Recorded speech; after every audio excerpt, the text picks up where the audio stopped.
Well, they got him. They got him after all. I mean, it only took, about a day and a half or so here. The killer of Charlie Kirk is now in custody. I should say suspected killer, but the guy admitted it to his family, to his pastor. His own father turned him in. Authorities now have custody of this 22-year-old. Oh, I have a lot of words I could say. A lot. I'm angry. I'm sad. You've seen it. I'm angry. I'm frustrated with where our society is. And I'm concerned about the direction we're heading in, where you got 22-year-old yahoos that get radicalized online to project such hate against Donald Trump, against the MAGA movement. Why? Oh, I'll tell you why. You know why? Because of the media. And the media is doubling down, doing their same old, trying to pretend they're putting on a good face, but they didn't. Oh, just look at what Ilhan Omar said. Just look at what this idiot that runs the debating chapter at Oxford had to say in the moments after Charlie was shot. Just look at what the fired CNN anchor, who's now over on a network that tries to pretend they're middle of the road. A News Nation thing that no one watches. I am sorry. You know, I have friends over there, but I am sorry. I'm sick of these people. They are the reason we are all now at risk. It's got to stop.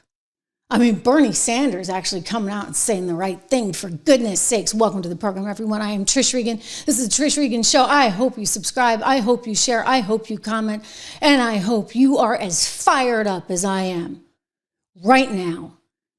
Because we, as a nation, as Americans, we deserve so much more. Our freedom of speech is everything. That is what Charlie embraced and honored through respectful debate. But the people he was debating, they weren't respectful. In fact, you're going to find that out quite shortly. But first, let me get to the President of the United States, who was on Fox and Friends this morning saying, you know what, someone close to him turned out to be his own dad. Turned him in. I'll tell you what, this kid came from a good family. A good family. He had a pastor that worked with the father to turn him in. In other words, these are people with good values. So where did their kid go wrong? I'll tell you. With woke academia that has converted our good, hardworking, honest young Americans into the extremists that they want. Watch the president. When I heard it, I was in the midst of, building a great, for 150 years, they've wanted a ballroom at the White House, right? They don't have a ballroom. They have to use tents on the lawn for President Xi when he comes over. If it rains, it's a wipeout. And so I was with the architects and with design. It's going to be incredible. And they came in, they said, Charlie Kirk is dead. I didn't know what they meant. I said, what do you mean dead? Charlie Kirk was shot. And they thought he was dead because it was so horrific, And I said, dead? And it was like, I just told these people, get out, just go, this is the worst thing. This was so bad for our country. Some of you were with me when we got that news. When President Trump announced that Charlie Kirk had died, I kind of lost it right here. You know what? We're all human. I'm sitting here hosting a show, but this isn't the old days. I'm not reading a teleprompter. This is me. This is just raw. You're going to get what you're going to get. And when I'm upset, you're going to know about it. So I started crying, and I may cry again today. I mean, I'll tell you, it's been a rough week. I knew this guy going back some 10 years. I mean, when he was still a kid, and I was like, wow, he's good. Somebody had booked him on the show, and I said to the producers, get him back again and again. You know why? I'm a good judge of talent, and that kid had talent. I mean, a ton of talent. He could have been the next president of the United States. Well, once he was old enough, he was only 31. And to think that some heinous, disgusting excuse for a human being wanted to take him out. Why? Because his star was that bright. That was that scary to you. there's something wrong. There's something wrong if you can't handle speech, if you can't handle the other side, if you can't handle debate. 22-year-old Tyler Robinson. This is the guy they identified him yesterday, and guess what? He went home to Dad. Dad knew exactly who that kid on the tape was. Apparently, they had just had a family dinner as well, where Charlie Kirk came up because somebody said Charlie Kirk's coming to Utah. And around the family dinner, this kid just started bashing Charlie, and they knew something was up, that lately he had started to get into politics more and more so. So a 22-year-old takes him out with one shot and then walks away. I mean, thank God the father had the decency. I'm telling you, it was a decent family, right?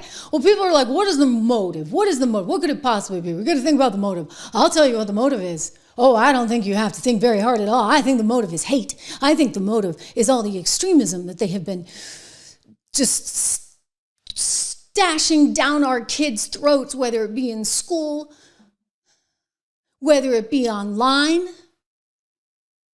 Oh, we'll hear more. You know we'll hear more, but you saw what was on the bullets. You know what his intention was. You don't have to think that hard, as Governor Spencer Cox of Utah said. Here we go. I think the clearest one that says catch fascist, there's not, and by the way, that's like catch like a ball, catch this. That's, I think that speaks for itself. Governor, you indicated that he had been communicating. Yeah, you think? Why has our youth been so poisoned, right? Why would a 22-year-old, because they've been corrupted by this woke ideology that poor Charlie was just out there trying to defend against, to try and help people see a different way, that there's another path, that you don't have to be consumed with hate, that you can love God, that you can love your neighbor, that you can love your wife, your husband, your children, and put God, your spouse, and your family first. That's all he was trying to teach people to do, to have a better shot at a better life, going back to some of the roots that have made us the success that we are as a country. And that's threatening to this kid. Now, why would that be threatening to him? J.K. Rowling tweeted last night, beautifully, and I quote, "If you believe free speech is for you, but not for your political opponents, you're illiberal. If no contrary evidence could change your beliefs, you're fundamentalist. If you believe the state should punish those with contrary views, you're a totalitarian. And if you believe political opponents should be punished with violence or death, you're a terrorist." That 22-year-old was a terrorist. He thinks that someone who dares to speak differently than him should be punished and killed and wiped off the face of the planet. 22-year-old Tyler Robinson is going to be seeing himself wiped off the planet because the feds are going to seek the death penalty in this one. Again, the ammunition, with the transgender stuff, the anti-fascist stuff. It's gross. It's sickening. And all of us should be very angry right now. People are, okay, this is time to calm down, calm down. Oh, you know what? Maybe I'd be willing to be calm if the other side would at least do the right thing. But do you think they're doing the right thing? No. Ilhan Omar. Oh my gosh, I had to edit her swear words out of her interview with the fired NBC anchor, MSNBC. It's like a I Hate Charlie festival over there on his little show. So there's that I got to show you. And then there's little Georgie Poo. Oh, not the ABC one, the other one over in the UK that talks with a fancy accent, but is such a disgusting excuse for a human being. I'm sorry. This guy debated Charlie. And you know what he was on WhatsApp doing? Laughing when Charlie got shot. I mean, what is wrong with people? How have they been so desensitized? I don't know. We got a problem, right? We got a problem. What is wrong with these people? I want you to see this Oxford guy, this fancy schmancy Oxford guy over in the UK. You know what? Charlie was doing a great thing. He was establishing Turning Point USA. That was his nonprofit group, right? That was getting together young people everywhere all over the world, primarily in America. In fact, he's credited with so many young people actually registering as conservatives. How fantastic, right?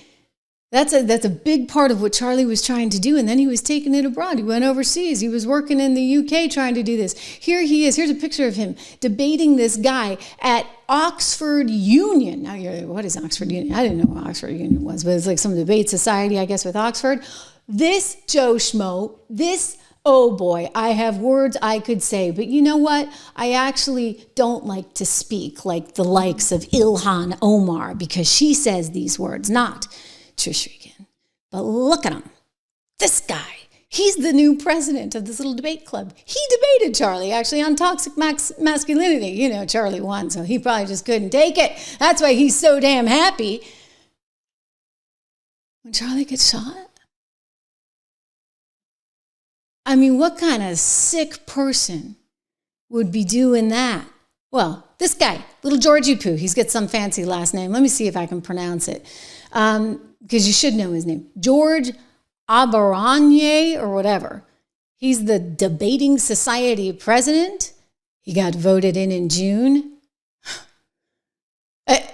He said, Charlie Kirk got shot. Let's effing go. On a WhatsApp message. And then his Instagram account read, Charlie Kirk got shot. LOL, laughing out loud. Okay, so now Oxford Union is criticizing the students' comments and saying that they firmly oppose all forms of political violence. Blah, blah, blah, blah, blah. They're like, oh my. Get rid of the guy. Expel him. Gone, gone, gone, gone, gone. You know what? We do not want violence in our society. We don't want it in the UK society either. We certainly don't want it in a so-called debate society. Thank you very much. Oxford Union, you should be ashamed. Here he is. I don't know how to say his last name. We're going with Georgie Poo. To effectively create change in the world we desire. And Side Prop will argue that at times there is simply nothing else that can be required other than violent retaliation. And this is a view I wholeheartedly agree with. The view that some institutions are too broken, too aggressive, too oppressive to be reformed. Like cancers of our society, they must and they should be taken down by any means necessary. Any means necessary. So Charlie was a cancer in society that needed to be taken down any means necessary. And that is, I guess, why, despite the fact that you were debating him because, you can debate, but you lost. That's why? That's why, little Georgie Poo, you decided to go on WhatsApp and say, let's effing go? Charlie Kirk got shot? Let's laugh about it on my public Instagram post? What a bad person. Get rid of him, Oxford. Get rid of him. Okay, I'm sorry. You know what? You've got to. There's a difference, right, between free speech and promoting violence. And when you're laughing about somebody getting shot because they're just going out there trying to have an honest debate with college kids, that's violent. And that's scary. And that's what they're trying to do. He just said it. He said they're cancers that need to be gotten rid of any means necessary. And you know what? These are the people, ladies and gentlemen, that are infecting the minds of our youth, that are infecting the minds of a Tyler Robinson at 22 years old who comes from a good Utah conservative family, goes to church. It was the minister who helped bring him in.